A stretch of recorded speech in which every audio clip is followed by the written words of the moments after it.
FIFA Series itu akan berlangsung di tanggal 23 sampai 31 Maret 2026. Jadi pasti tidak akan terasa. Yes! Alhamdulillah!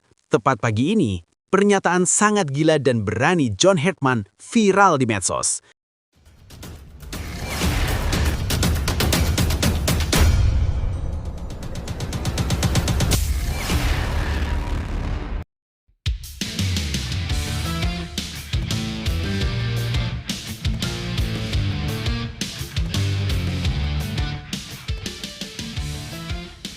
Yes! Alhamdulillah! Tepat pagi ini, pernyataan sangat gila dan berani John Herdman viral di medsos. Janji bahwa timnas Indonesia juara AFC Nations League sekaligus lolos Piala Dunia 2030. Begini faktanya teman-teman. Tapi, Mimin minta tolong tonton video ini sampai selesai, agar tidak ada kesalahpahaman yang terjadi. Dan tak bosan-bosan juga, tolong like dan share video ini ke media sosial kalian agar semua orang tahu apa yang sedang terjadi.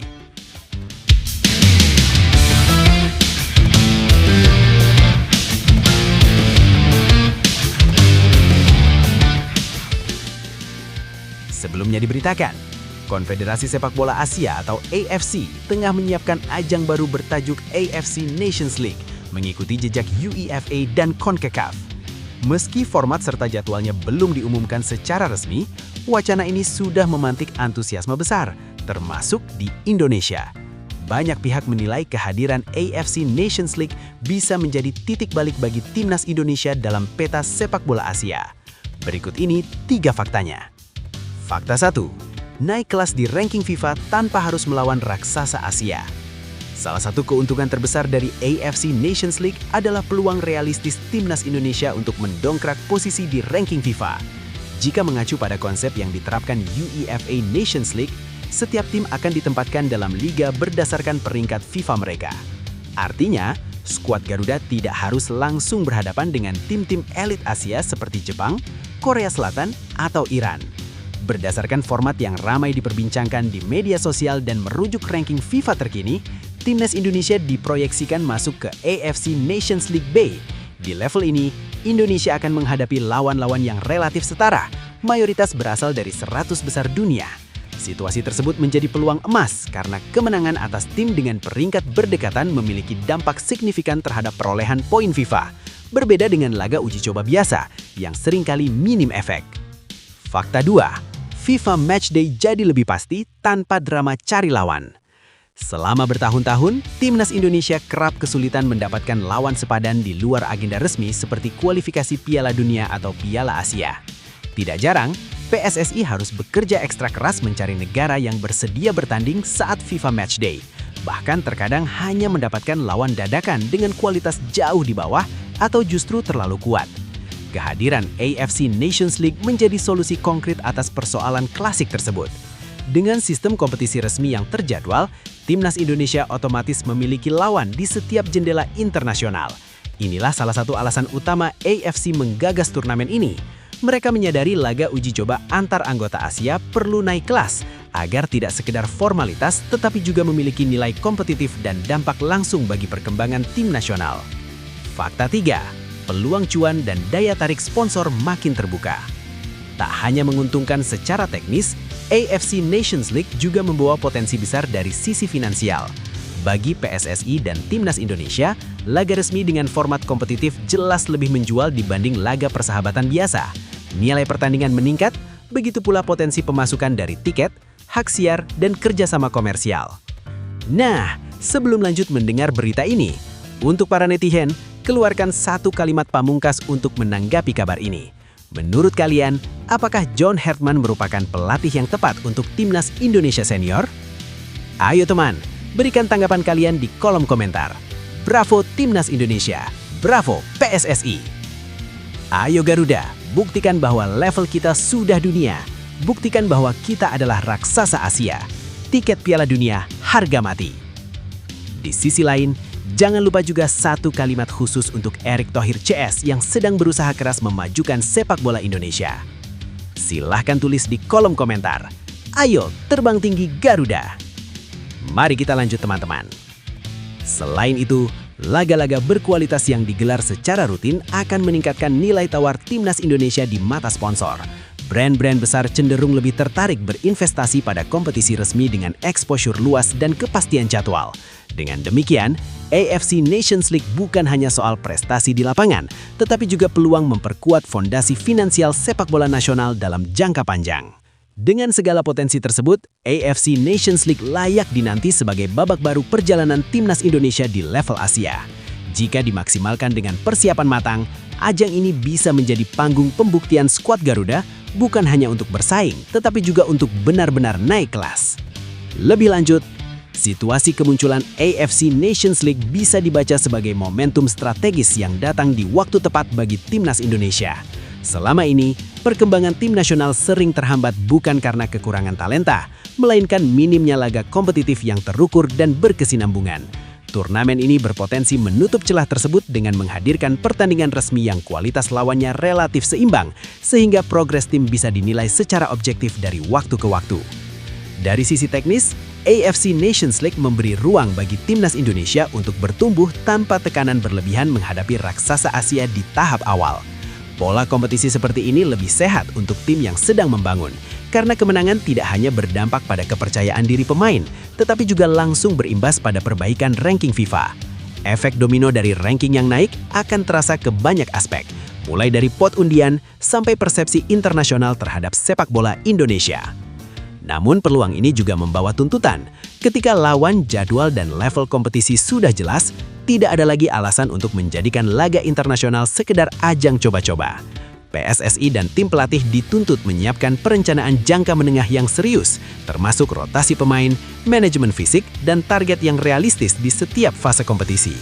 Tanpa kesiapan tersebut, AFC Nations League justru beresiko menjadi kesempatan yang terlewat. Pada akhirnya, AFC Nations League bukan solusi instan, tetapi panggung yang membuka pilihan. Jika dikelola dengan visi dan konsistensi, turnamen ini bisa menjadi katalis yang mempercepat kedewasaan timnas Indonesia, baik secara prestasi maupun profesionalisme. Sebaliknya, jika disikapi setegah hati, ajang ini hanya akan menambah daftar kompetisi tanpa dampak berarti.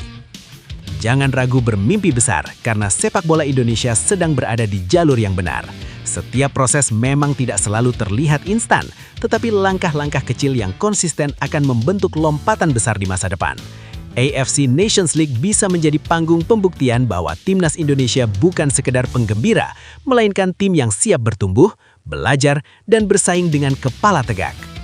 Setiap menit di lapangan adalah investasi pengalaman yang akan menempa mental juara. Bagi para pemain, ini momen menunjukkan karakter, bukan hanya soal menang atau kalah, tetapi tentang keberanian menghadapi tekanan, disiplin menjalankan taktik, dan kebanggaan mengenakan lambang Garuda di dada. Setiap menit di lapangan adalah investasi pengalaman yang akan menempa mental juara. Bagi pelatih dan federasi, tantangan ini adalah kesempatan membuktikan keseriusan membangun fondasi yang kuat. Kerja keras di balik layar, perencanaan matang, dan keberanian mengambil keputusan tegas akan menentukan seberapa jauh Indonesia melangkah. Dan untuk para supporter, teruslah percaya dan sabar. Dukungan yang konsisten, kritik yang membangun, dan harapan yang realistis adalah energi besar bagi tim. Garuda mungkin terbang perlahan, tetapi sayapnya sedang dikuatkan. Saat waktunya tiba, Indonesia akan terbang lebih tinggi dari yang pernah dibayangkan. Dibocorkan Bung Harpa, John Herdman diumumkan jadi pelatih timnas Indonesia pekan ini. Sebelumnya diberitakan kepastian siapa sosok pelatih baru timnas Indonesia akhirnya menemui titik terang setelah nama John Herdman semakin santar dibicarakan publik sepak bola nasional. Pengamat sepak bola Haris Pardede atau Bung Harpa membocorkan bahwa pengumuman resmi dari PSSI hanya tinggal hitungan hari. Berikut ini 3 faktanya. Fakta 1. Pengumuman tinggal menunggu hari. Isu penunjukan John Herdman sebagai pelatih anyar timnas Indonesia bukan lagi sekadar rumor. Menurut Bung Harpa, PSSI sudah berada di fase akhir sebelum perkenalkan pelatih asal Inggris tersebut ke publik.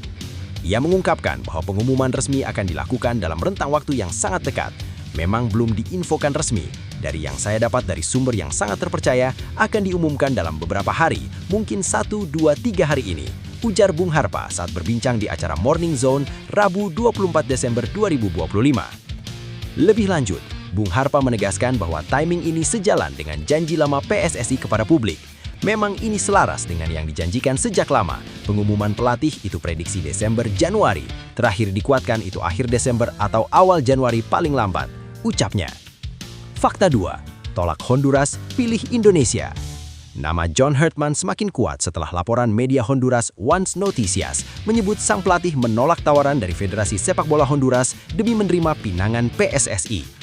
Dalam laporan tersebut, Herdman dikabarkan akan dikontrak hingga 2030 dengan nilai gaji ribuan dolar Amerika per bulan. Angka ini disebut jauh lebih tinggi dan menggiurkan dibandingkan proposal yang diajukan federasi. Keputusan Herdman memilih Indonesia menjadi sinyal kuat bahwa proyek jangka panjang PSSI dianggap serius dan menjanjikan. Hal ini sekaligus menepis keraguan publik soal daya tarik timnas Indonesia di mata pelatih level dunia. Fakta 3. Mulai bekerja Januari 2026. Meski diumumkan pada Desember 2025, Herdman dipastikan belum langsung turun bekerja. Bung Harpa menjelaskan bahwa kerja resmi sang pelatih baru akan dimulai Januari 2026. Mungkin kerja resminya nanti akan dimulai Januari karena kan Maret ada FIFA Matchday, tegas Bung Harpa. Waktu tersebut akan dimanfaatkan Herdman untuk mempersiapkan timnas Indonesia menghadapi agenda internasional termasuk FIFA Matchday Maret. Mendengar rekam jejaknya, publik sepak bola tanah air patut menaruh harapan besar. John Herdman bukan nama sembarangan. Ia pernah menangani timnas Kanada periode 2018 hingga 2023 dan sukses membawa negara tersebut lolos ke Piala Dunia 2022. Ia juga mempersembahkan 2 medali perunggu Olimpiade London 2012 dan Rio de Janeiro 2016 bersama timnas putri Kanada. Kini publik menanti apakah sentuhan tangan dinginnya mampu membawa timnas Indonesia naik kelas dan bersaing lebih jauh di level Asia, bahkan dunia. Lebih lanjut, situasi ini menunjukkan bahwa PSSI sedang berada pada fase krusial dalam membangun ulang arah timnas Indonesia setelah periode penuh tekanan dan hasil yang belum memuaskan. Bocornya nama John Herdman sebelum pengumuman resmi justru mencerminkan besarnya atensi publik sekaligus ekspektasi tinggi terhadap sosok pelatih baru yang dianggap berpengalaman di level internasional. Dari sisi positif, langkah ini memberi sinyal bahwa PSSI mulai berani berpikir jangka panjang. Kontrak hingga 2030 jika benar terrealisasi menandakan adanya proyek berkelanjutan, bukan sekadar tambal sulam untuk turnamen tertentu. Rekam jejak Herdman membawa Kanada ke Piala Dunia dan prestasinya di level Olimpiade memberi harapan realistis bahwa timnas Indonesia bisa dikelola dengan pendekatan modern berbasis sistem dan mentalitas. Namun di sisi lain, ekspektasi besar juga menyimpan risiko. Kebocoran informasi dan hype berlebihan sebelum pelatih bekerja bisa menjadi tekanan tersendiri. Jika tidak diiringi dukungan penuh dari federasi, kompetisi yang sehat dan kesabaran publik, maka pelatih sekelas apapun akan sulit bekerja optimal. Secara keseluruhan, situasi ini adalah momentum penting. Jika PSSI konsisten mendukung pelatih baru tanpa intervensi berlebihan, serta publik mau memberi waktu, maka penunjukan John Herdman berpotensi menjadi titik balik sejarah baru timnas Indonesia, bukan hanya sensasi akhir tahun, tetapi awal dari fondasi prestasi jangka panjang. Untuk seluruh pecinta timnas Indonesia, inilah saatnya kita belajar percaya dan bersabar. Sepak bola besar tidak lahir dari keputusan instan, tetapi dari proses panjang yang konsisten. Jika benar pelatih berpengalaman sekelas John Herdman datang, itu adalah bukti bahwa Indonesia mulai diperhitungkan. Jangan lelah mendukung meski hasil belum langsung terlihat. Setiap perubahan besar selalu diawali masa penyesuaian. Kemenangan sejati bukan hanya soal skor di papan hasil, tetapi tentang mental, disiplin, dan identitas permainan yang dibangun perlahan. Teruslah berharap dengan realistis, kritis tanpa merusak, dan mendukung tanpa syarat. Jika federasi, pelatih, pemain, dan supporter berjalan searah, bukan tidak mungkin suatu hari lagu Indonesia Raya berkumandang lebih sering di panggung Asia, bahkan dunia. Percaya proses, jaga semangat, dan jangan berhenti mencintai Garuda. Sindiran pedas juara SEA Games menggema. Pelatih Vietnam Kim Sang-sik menyentil timnas Indonesia soal naturalisasi. Sebelumnya diberitakan, pelatih timnas Vietnam Kim Sang-sik melontarkan sindiran keras yang mengarah ke timnas Indonesia usai kesuksesan membawa Vietnam U22 meraih emas SEA Games 2025. Pernyataan itu langsung menyedot perhatian publik sepak bola Asia Tenggara karena menyentil isu sensitif ketergantungan pemain naturalisasi. Dari pernyataan tersebut, setidaknya ada 3 faktanya. Keberhasilan Vietnam dijadikan cermin perbandingan. Kesuksesan timnas Vietnam U22 menjuarai SEA Games 2025 menjadi latar kuat dari sindiran Kim Sang-sik. Gelar emas itu diraih setelah laga final dramatis melawan Thailand U22 di Stadion Raja Manggala, Bangkok. Kemenangan tersebut mempertegas dominasi Vietnam di level usia muda setelah sebelumnya juga menjuarai Piala AFF U23 2025. Kim Sang-sik menilai keberhasilan itu bukan hasil instan, melainkan buah dari program pembinaan jangka panjang yang konsisten. Ia menekankan bahwa Federasi Sepak Bola Vietnam telah menyiapkan fondasi kuat sejak usia muda sehingga tim nasional tidak bergantung pada solusi cepat. Dalam konteks ini, Indonesia dan Malaysia disebut sebagai contoh negara yang menurutnya terlalu mengandalkan pemain naturalisasi. Saya selalu berpikir sepak bola Vietnam perlu memikirkan tujuan yang lebih besar. Banyak tim memperkuat diri dengan pemain naturalisasi dan kami juga perlu memperkuat skuad dalam banyak hal, termasuk membina dan melatih talenta muda, kata Kim dikutip dari VN Express. Isu naturalisasi jadi sorotan Asia Tenggara. Pernyataan Kim Sang-sik langsung menyeret timnas Indonesia ke dalam perdebatan lama soal kebijakan naturalisasi. Dalam beberapa tahun terakhir, Indonesia memang aktif merekrut pemain keturunan untuk mendongkrak prestasi di level senior maupun kelompok usia. Langkah ini menuai pro dan kontra, terutama ketika hasil di level usia muda belum konsisten. Kim menyebut ketergantungan pada pemain naturalisasi berpotensi menghambat pembinaan jangka panjang jika tidak diimbangi sistem pengembangan pemain lokal. Ia menegaskan bahwa keberlanjutan prestasi hanya bisa dicapai lewat akademi, kompetisi usia muda, dan jalur pembinaan yang jelas, bukan semata hasil instan dari paspor baru. Pernyataan tersebut sekaligus menjadi pengingat bahwa prestasi Vietnam saat ini lahir dari investasi panjang, bukan keputusan sesaat. Sindiran itu pun memantik diskusi luas tentang arah pembangunan sepak bola di kawasan Asia Tenggara, termasuk Indonesia yang tengah berada di persimpangan antara hasil cepat dan fondasi jangka panjang. Pemain harus ke luar negeri demi naik level. Tak berhenti di situ, Kim Sang-sik juga mengkritik kondisi pemain Vietnam yang mayoritas masih bermain di liga domestik. Ia mendorong para pemain mudanya untuk berani merantau ke luar negeri agar kualitas dan mental bertanding meningkat. Menurutnya, persaingan di liga yang lebih kuat akan mempercepat perkembangan individu pemain.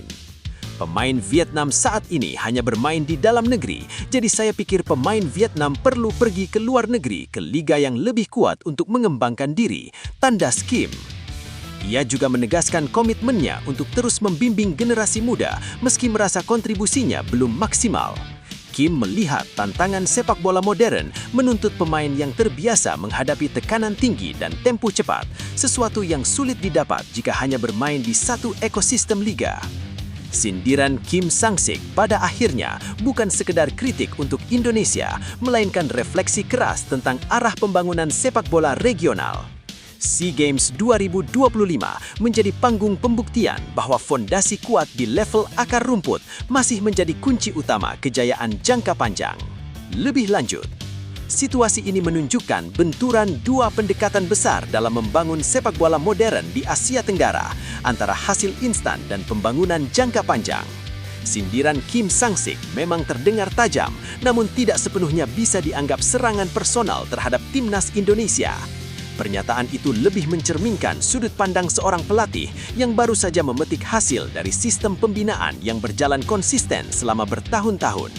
Di sisi lain, Indonesia berada pada fase berbeda dengan tuntutan publik yang sangat besar terhadap prestasi cepat. Naturalisasi menjadi jalan pintas yang dipilih untuk mengejar ketertinggalan kualitas dalam waktu singkat, terutama di level senior. Namun jika tidak diimbangi dengan pembinaan usia muda yang kuat, kritik seperti yang disampaikan Kim akan terus muncul dan sulit dibantah di level prestasi kelompok umur. Sindiran ini seharusnya tidak ditanggapi secara emosional, melainkan dijadikan bahan refleksi.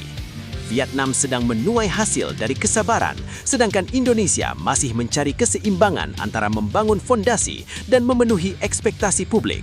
Selama dua jalur itu belum berjalan beriringan, perdebatan soal naturalisasi dan pembinaan akan terus menjadi isu utama di sepak bola nasional.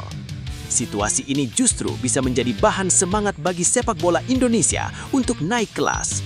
Kritik dan sindiran dari luar adalah tanda bahwa timnas Indonesia kini diperhitungkan dan dijadikan pembanding oleh negara lain. Artinya, Indonesia sudah berada di jalur persaingan yang serius, bukan lagi sekedar pelengkap di Asia Tenggara. Momentum ini seharusnya mendorong semua pihak, federasi, pelatih, klub hingga pemain muda untuk bekerja lebih keras dan lebih sabar. Naturalisasi bukan kelemahan selama dijadikan jembatan, bukan tujuan akhir. Jika pembinaan usia dini diperkuat, kompetisi berjalan sehat dan pemain lokal diberi ruang berkembang, maka hasil besar hanya soal waktu. Sepak bola besar tidak lahir dari pujian, melainkan dari tekanan dan keraguan. Vietnam pernah berada di titik yang sama sebelum akhirnya bangkit lewat proses panjang. Indonesia pun bisa mencapai level itu asalkan tetap konsisten, percaya pada proses dan tidak berhenti berbenah. Masa depan timnas Indonesia masih terbuka lebar dan setiap kritik hari ini bisa menjadi fondasi kemenangan esok hari. John Hartman disebut latih timnas Indonesia hingga 2030. Gajinya fantastis. Nama John Hartman mendadak jadi perbincangan hangat setelah disebut-sebut telah mencapai kesepakatan untuk melatih timnas Indonesia hingga 2030. Pelatih asal Inggris itu dikabarkan menolak sejumlah tawaran dari negara lain, termasuk Honduras, demi menerima proposal PSSI yang disebut bernilai fantastis. Dari laporan media internasional, ada 3 fakta besar di balik keputusan Hartman tersebut. Berikut ini 3 faktanya. Fakta 1. Honduras kecewa berat, Hartman pilih Indonesia. Ketertarikan Honduras terhadap John Hartman ternyata bukan sekedar rumor. Media lokal Once Noticias mengungkapkan bahwa Hartman menjadi salah satu kandidat terkuat untuk menangani tim nasional mereka. Harapan publik Honduras sempat menguat karena reputasi Hartman yang sukses membawa Kanada lolos ke Piala Dunia 2022 Qatar. Namun, semua ekspektasi itu runtuh ketika sang pelatih justru memilih Indonesia sebagai destinasi karir berikutnya. Once Noticias menuliskan kekecewaan tersebut dengan nada emosional. Pelatih asal Inggris, John Hartman, salah satu nama yang paling membangkitkan antusiasme publik Honduras, akhirnya mengambil keputusan tegas soal masa depan. Honduras tidak masuk dalam rencananya. Kabar ini bak siraman air dingin bagi Tegucigalpa, tulis media tersebut Rabu 24 Desember 2025. Keputusan Hartman dinilai mengejutkan karena ia lebih memilih tantangan di Asia Tenggara ketimbang proyek membangun ulang kekuatan Honduras. Fakta 2. Kontrak panjang hingga 2030 jadi daya tarik utama. Selain faktor finansial, durasi kontrak menjadi alasan penting di balik pilihan Hartman. Media Honduras melaporkan bahwa Hartman telah mencapai kesepakatan dengan PSSI untuk menangani timnas Indonesia dalam periode 2026 sampai 2030. Artinya, ia diberi kepercayaan jangka panjang untuk membangun fondasi tim nasional, bukan sekedar target instan. Menurut Once Noticias, menurut laporan internasional, Hartman telah mencapai kesepakatan untuk menjadi pelatih baru timnas Indonesia untuk periode 2026 sampai 2030. Keputusan ini mengejutkan banyak pihak karena ia memilih Asia Tenggara ketimbang tantangan membangkitkan performa Honduras. Skema jangka panjang ini disebut memberi ruang bagi Hartman untuk menanamkan filosofi permainan serta melakukan regenerasi pemain secara bertahap. Fakta 3. Gaji ribuan USD per bulan tak bisa ditandingi. Soal finansial, PSSI disebut tampil agresif. Media Honduras mengungkap bahwa tawaran yang diajukan federasi mereka kalah jauh dibanding proposal dari Indonesia. Hartman dikabarkan menerima kontrak dengan bayaran ribuan USD per bulan, angka yang dinilai sulit dijangkau atau bahkan tidak berani diajukan oleh pihak Honduras sejak awal negosiasi. Once Noticias menulis, rekam jejak Hartman memang tidak diragukan. Pelatih berusia 50 tahun itu sukses meloloskan Kanada ke Piala Dunia Qatar 2022. Namun di Indonesia, proses berjalan cepat. Hanya dengan 2 kali pertemuan bersama Presiden Federasi, Hartman berhasil diyakinkan melalui kontrak bernilai ribuan dolar per bulan. Kecepatan negosiasi dan keseriusan PSSI menjadi pembeda yang membuat Hartman akhirnya menjatuhkan pilihan. Dengan reputasi besar dan dukungan penuh federasi, Hartman kini digadang-gadang sebagai suksesor Patrick Kluivert di kursi pelatih timnas Indonesia. Publik tinggal menunggu umuman resmi PSSI untuk memastikan babak baru perjalanan sepak bola nasional di bawah komando pelatih kelas dunia tersebut. Lebih lanjut, situasi ini menunjukkan perubahan arah yang cukup tegas dalam cara PSSI memposisikan timnas Indonesia di level internasional. Jika benar John Hartman dikontrak hingga 2030 dengan nilai yang besar, maka ini bukan sekedar perekrutan pelatih, melainkan pernyataan sikap bahwa Indonesia ingin keluar dari pola proyek jangka pendek yang selama ini kerap berujung setengah jalan. Kontrak panjang memberi sinyal kepercayaan sekaligus menuntut konsistensi dari federasi untuk tidak mudah mengubah arah saat hasil belum langsung terlihat. Di sisi lain, besarnya gaji dan cepatnya proses negosiasi mencerminkan keberanian PSSI bersaing di pasar global pelatih. Indonesia tidak lagi menjadi opsi alternatif, tetapi sudah mampu mengalahkan negara lain dalam perebutan pelatih berpengalaman Piala Dunia. Ini bisa menjadi presiden penting bahwa sepak bola Indonesia mulai dipandang serius, bukan hanya karena pasar dan supporter besar, tetapi juga karena komitmen struktural. Namun, ekspektasi publik otomatis melonjak. Rekam jejak Hartman bersama Kanada menjadi standar keberhasilan dari hari pertama. Tantangannya bukan hanya soal taktik di lapangan, tetapi kemampuan beradaptasi dengan kultur sepak bola Indonesia yang unik, tekanan publik yang besar, dan dinamika internal yang kerap sensitif. Tanpa dukungan penuh federasi dan kesabaran jangka panjang, kontrak panjang sekalipun bisa kehilangan maknanya. Pada akhirnya, situasi ini bisa menjadi titik balik atau justru ujian terbesar. Jika PSSI konsisten mendukung program pelatih dan menahan diri dari intervensi berlebihan, langkah ini berpotensi membawa perubahan nyata. Namun, jika manajemen kembali reaktif terhadap hasil jangka pendek, maka nama besar dan gaji fantastis hanya akan menjadi headline tanpa warisan berarti bagi timnas Indonesia. Situasi ini seharusnya jadi pengingat bahwa perubahan besar memang tidak pernah datang dari langkah kecil. Keberanian mengambil pelatih berkelas dunia adalah bukti bahwa mimpi sepak bola Indonesia tidak lagi sekedar wacana. Ini pesan kuat bahwa kita berani menargetkan masa depan, bukan hanya merayakan harapan sesaat. Untuk para pemain, ini adalah panggilan untuk naik level. Kesempatan dilatih sosok dengan pengalaman Piala Dunia tidak datang dua kali. Kerja keras, disiplin, dan mental juara kini bukan lagi pilihan, tapi keharusan. Setiap latihan adalah audisi, setiap pertandingan adalah pembuktian bahwa Indonesia layak dihormati. Untuk supporter, ini adalah saatnya belajar sabar tanpa kehilangan semangat. Proses tidak selalu indah di awal, tapi hasil besar lahir dari kepercayaan yang dijaga bersama. Dukungan yang konsisten jauh lebih berharga daripada sorakan sesaat saat menang dan caci maki ketika kalah. Dan untuk sepak bola Indonesia secara keseluruhan, ini adalah momentum. Jangan takut bermimpi besar, jangan ragu berproses panjang. Selama arah dijaga dan komitmen ditegakkan, langkah hari ini bisa menjadi fondasi sejarah baru. Saatnya percaya bahwa Indonesia tidak hanya bisa ikut bersaing, tetapi juga layak diperhitungkan. Harga pasaran Kapten Timnas Indonesia J. Ides meroket, lebih mahal dari skuad Timnas Malaysia. Nilai jual J. Ides tiba-tiba melesat tajam dan membuat publik sepak bola Asia Tenggara tercengang. Kapten Timnas Indonesia itu bukan hanya jadi pemain termahal Garuda, tetapi juga melampaui nilai satu skuad Timnas Malaysia. Performa solid bersama Sassuolo di Liga Italia membuat namanya kian bersinar di Eropa. Berikut ini 3 faktanya. Fakta 1. J. Ides resmi jadi pemain termahal Timnas Indonesia. Lonjakan nilai pasar J. Ides terjadi dalam waktu yang relatif singkat. Per Desember 2025, harga pasaran bek 25 tahun itu menyentuh angka 10 juta euro atau setara 173 miliar rupiah. Angka ini membuatnya resmi jadi pemain termahal dalam sejarah Timnas Indonesia, melampaui seluruh rekan setimnya di skuad Merah Putih.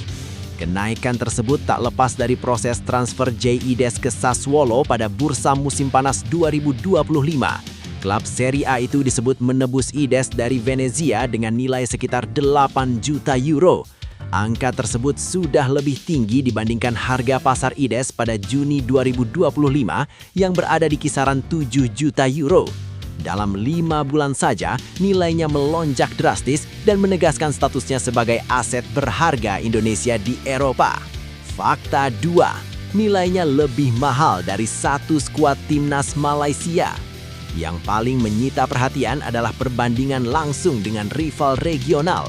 Harga pasaran J. Ides kini bahkan lebih tinggi dibandingkan total nilai seluruh pemain Timnas Malaysia. Skuad Harimau Malaya saat ini ditaksir memiliki nilai gabungan sekitar 7,8 juta euro atau setara 154 miliar rupiah. Masih berada di bawah harga satu orang J. Ides. Di kubu Malaysia, pemain termahal mereka adalah Dion Kuls yang bermain di Cerezo Osaka. Namun nilai pasar Dion Kuls hanya berada di angka 800.000 euro. selisih ini sangat jauh dan menegaskan jurang kualitas serta exposure kompetisi antara JIDES yang tampil reguler di Serie A dengan mayoritas pemain timnas Malaysia yang bermain di level Asia.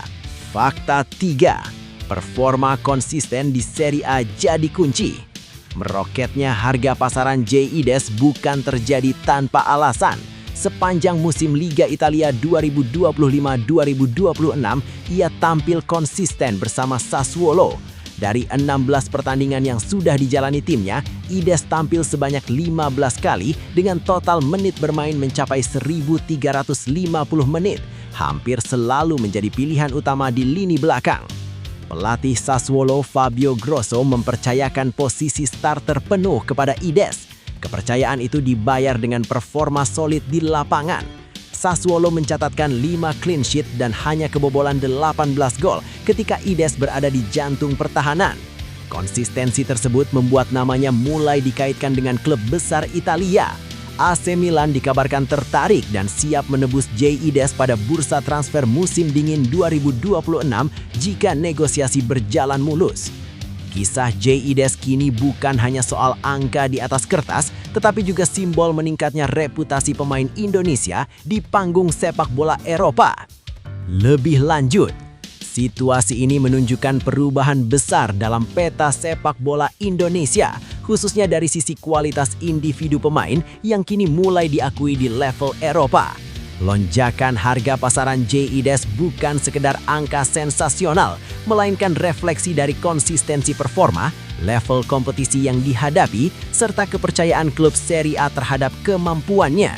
Ini menjadi bukti konkret bahwa pemain timnas Indonesia tidak lagi hanya dipandang sebagai pelengkap, tetapi bisa menjadi tulang punggung tim di liga top dunia. Di sisi lain, perbandingan dengan nilai satu skuad timnas Malaysia seharusnya tidak dimaknai sebagai ajang merendahkan rival, melainkan alarm bagi federasi dan ekosistem sepak bola Asia Tenggara. Perbedaan nilai ini memperlihatkan jurang dalam hal pembinaan, jalur karier pemain, dan keberanian membawa talenta ke kompetisi elit. Jika Indonesia mampu menjaga tren ini dengan lebih banyak pemain menembus liga top Eropa, maka dominasi regional bukan lagi sekedar wacana, melainkan keniscayaan yang dibangun lewat proses profesional dan berkelanjutan. Jangan pernah ragu bermimpi besar meski berasal dari negara yang dulu sering diremehkan di peta sepak bola dunia. Perjalanan JIDES membuktikan bahwa kerja keras, konsistensi, dan keberanian keluar dari zona nyaman mampu mengubah cara dunia memandang kita. Proses panjang, latihan tanpa sorotan, dan tekanan di level tertinggi adalah harga yang harus dibayar untuk naik kelas. Jadikan pencapaian ini sebagai api semangat, bukan titik puas. Untuk pemain muda Indonesia, ini pesan jelas bahwa jalan ke Eropa itu nyata dan bisa ditempuh. Untuk supporter, tetaplah percaya dan sabar pada proses. Sepak bola besar tidak lahir dari sensasi sesaat, tetapi dari keyakinan bahwa hari esok selalu bisa lebih baik jika hari ini dijalani dengan disiplin dan tekad.